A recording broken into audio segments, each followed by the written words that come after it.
करना है और पूरा हुआ सपना। मतलब अगर खुली आंखों से सपने देखोगे तो पूरा होगा। मेरी जर्नी स्टार्ट होती है एक छोटा सा कमरा को चेंज करवाने को लेकर। जिस क्वार्टर में मैं रहता था, जिस घर में मैं रहता था, आए दिन छत टूट के मेरे बच्चों के ऊपर, मेरे ऊपर, और थोड़ा सा बारिश होने के बाद घुटने तक पानी। मतलब सब किसी को रिक्वेस्ट कर करके थक गया। मैंने बोला मैं अपने आप को इतना मजबूत बनाऊंगा, इतना आगे लेके जाऊंगा कि एक दिन खुद कंपनी बोले कि अब तुमको मैं ये सारी फैसिलिटीज देता हूँ। तो खैर वो चीज मेरे साथ नहीं हुआ। तो जब तक आपकी जरूरत नहीं होगी ना किसी चीज की, तो आप कभी आगे नहीं बढ़ सकते हो। और बहुत अच्छे छत्र छाया में आप हो, खान सर के यहाँ पे हो, आप हर कोई बहुत अच्छा अपने देश के लिए, अपने राज्य के लिए आगे जा सकता है। मेरी जर्नी स्टार्ट होती है 29 अक्टूबर 2015 को रनिंग ट्रेन से।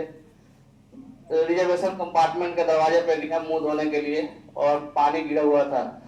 पानी प्लेटफॉर्म पे बोगी के ही दरवाजे के सामने गिरा हुआ था। मैं बैलेंस नहीं कर पाया और हल्का सा जर्क आया, मैं बाहर गिर गया।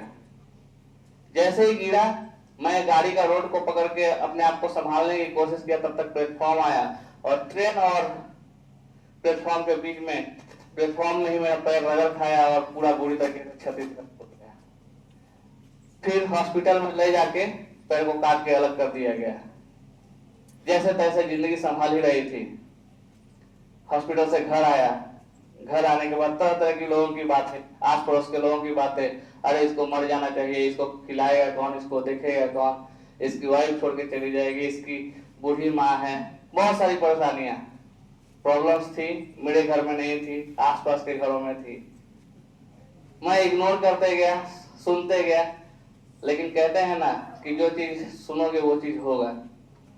एक शाम रात्रि का खाना कंप्लीट कर चुके थे। मेरी वाइफ बोली कि थोड़ा सा बिस्तर से उठ जाइए, मैं बिस्तर को ठीक कर दूं। मेरे बच्चे नीचे खेल रहे थे और मेरे शरीर में उतनी ताकत थी नहीं, क्योंकि सारा ब्लड निकल चुका था। मैं जैसे तैसे, इस पैर में सिर्फ 4 उंगलियां है, अंगूठा नहीं है, और 4 में सिर्फ 3 ही काम करती है, और एक ऐसे स्टेट है उसका कुछ मूवमेंट नहीं है। इस वजह से मैं बिना बैसाखी के, बिना सपोर्ट के कहीं खड़ा नहीं हो पाता हूँ, और बैलेंस नहीं कर पाया और अपने बेटे के हाथ पे गिर गया। हाथ पूरा बीचों से टूट गया। सामने मेरी माँ बैठी थी। माँ मेरे को देख रही है, मैं बेटे को देख रहा हूँ, वाइफ सबको देख रही है। कोई किसी को मतलब सपोर्ट करने की जरूरत मतलब सोच ही नहीं रहा है। उस समय लगा कि सच में मैं बोझ बन चुका हूँ अपने परिवार के लिए, अपने बच्चों के लिए। मुझे नहीं जीना चाहिए। पास पड़ोस वाले सब सही कहते हैं। और उसी दिन अपने आप अंदर संकल्प लिया कि मैं बहुत जल्दी दुनिया छोड़ दूंगा, जो कि किसी को नहीं करना चाहिए। और एक टाइम ऐसा आता है कि 4-5 दिन बाद मेरी वाइफ बोली कि मैं सब्जी लेने जाती हूँ, आप अपना ख्याल रखना। और उस दिन दोस्तों की मदद से माँ को और बेटे को हॉस्पिटलाइज करवा दिया। सब लोग ठीक होके आ गए। वाइफ बोली कि सब्जी लेने जाती हूँ, और माँ बच्चों को लेकर ग्राउंड में गई है, आप अपना ध्यान रखें। मुझे लगा कि यही एक टाइम है, घर खाली है, मैं अपने आप को मुक्ति दे देता हूँ।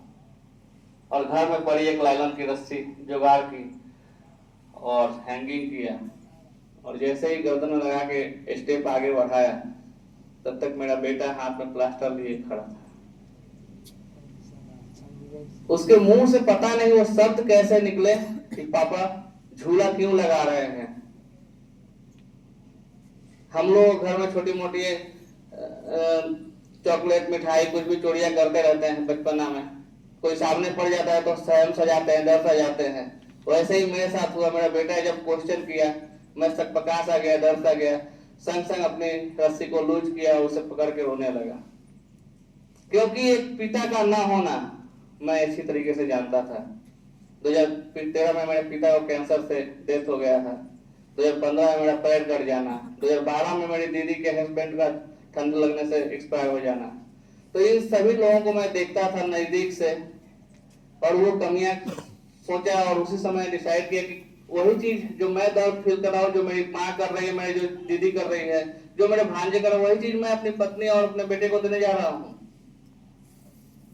और उसी दिन अपने अंदर एक कसम खाई कि मैं कुछ ऐसा करूंगा कि लोग मेरी कहानियां पढ़ेंगे, मेरे जैसे बनने की कोशिश करेंगे, चाहे वो किसी भी उम्र के हों, चाहे किसी भी कस्बे से आते हों, चाहे किसी भी स्ट्रगल से जूझ रहे हैं। सुबह हुई है तो शाम होगी।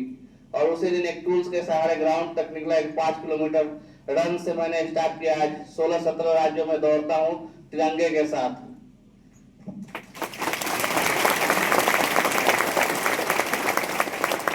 और एक कोविड में हमारे आदरणीय प्रधानमंत्री जी का स्पीच था कि आपदा में अवसर का विस्तार करो। वो ये लाइन मुझे इतना मोटिवेट किया कि मुझे सोचने पे इतना मजबूर किया कि मैं क्या कर सकता हूँ, अपनी आपदा को कैसे मैं अवसर में विस्तार कर सकता हूँ। और अपनी कमजोरी को भी ताकत बनाया और हिमालय माउंटेनिंग इंस्टीट्यूट के फॉर्मर प्रिंसिपल ग्रुप कैप्टन जय किशन सर का एक पोस्ट देखा इंस्टाग्राम पे और उनसे कांटेक्ट किया और बताया कि सर मैं भी पर्वत चढ़ना चाहता हूँ। उन्होंने बोले कि आ जाओ, 60-70 हजार की फीस लगती है, फीस भरो और आ जाओ, मैं माउंटेनिंग करवा देता हूँ। मैं बोला कि सर मैं 200-250 रुपए कमाने वाला इंसान क्या खाऊंगा, क्या बच्चों को खिलाऊंगा, रमेश जी मेरे बस की बात नहीं है। सर बोले कि ठीक है आओ मिलो, कुछ प्लान करते हैं। मैं गया, 8 दिन की ट्रेनिंग लिया, लेकिन बहुत टफ है। माउंटेन गेम ही है ऐसा जो 100% फिजिकल फिटनेस और मेंटल फिटनेस के बजाय आप खेल सकते हैं। वो भी बहुत कम लोग सर्वाइव करते हैं ऊपर जाके। वहां तो मैं 91% डिसेबल्ड था, लेकिन 8 दिन के ट्रेनिंग में लग चुका था कि मुझे और मेहनत करनी होगी, मेरा वजन घटाना होगा। और फिर से मैंने सर से रिक्वेस्ट किया, सर ने भरपूर सपोर्ट किए और एडवेंचर स्पोर्ट्स में मुझे एक बार और फिर से चांस दिए। और मैं दार्जिलिंग से संदकपुर की ट्रेक जो नेपाल होते हुए जाती है और 100 किलोमीटर का ट्रेक, 110 किलोमीटर का ट्रेक 10 किलो वजन के साथ मैं अच्छे से कंप्लीट किया। और फिर कंचनजंगा की चढ़ाई 16,500 फीट, 780 स्क्वायर नेशनल फ्लैग, और वहां से साउथ अफ्रीका किलिमंजारो 19,341 फीट, और जल थल वायु स्काई डाइविंग करना, स्कूबा डाइविंग करना, तीनों जगह भारतीय सेना और भारतीय तिरंगा लहराने वाला पहला दिव्यांग व्यक्ति बना।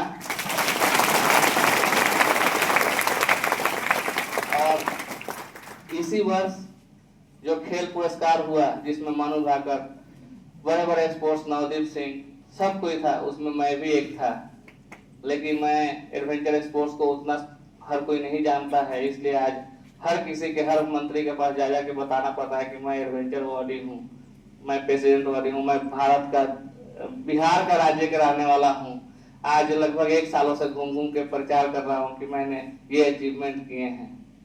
बस आज भी मैं एक जेके फोटोमैक्स कंपनी में सेल्समैन का काम करता हूँ, दुकान दुकान जाके रंग बिक्री करता हूँ, 5 एवरीडे काउंटर पर जाना, ट्रेन में बस में चढ़ना, हर दिन धक्के खाना। लेकिन अब मजा आ रहा है कि मैं अपने आप से प्रॉमिस किया हूँ कि मैं अपने अंतिम दिन तक प्रयास करूंगा, चाहे कोई समझे या ना समझे। और आप लोगों तक आने का एक ही मकसद था कि आप लोग आगे आइए, अच्छे नेतृत्व में हैं आप लोग, देश का नाम रोशन करिए, अपने राज्य का नाम रोशन करिए, अपने माता पिता का नाम रोशन करिए। और कठिनाई आई तो सर से बात करिए, अपने अभिभावकों से बात कीजिए, कभी भी गलत कदम कुछ न उठाएं। मुश्किलें आई है तो आपको निखारने के लिए, बिखरने के लिए नहीं।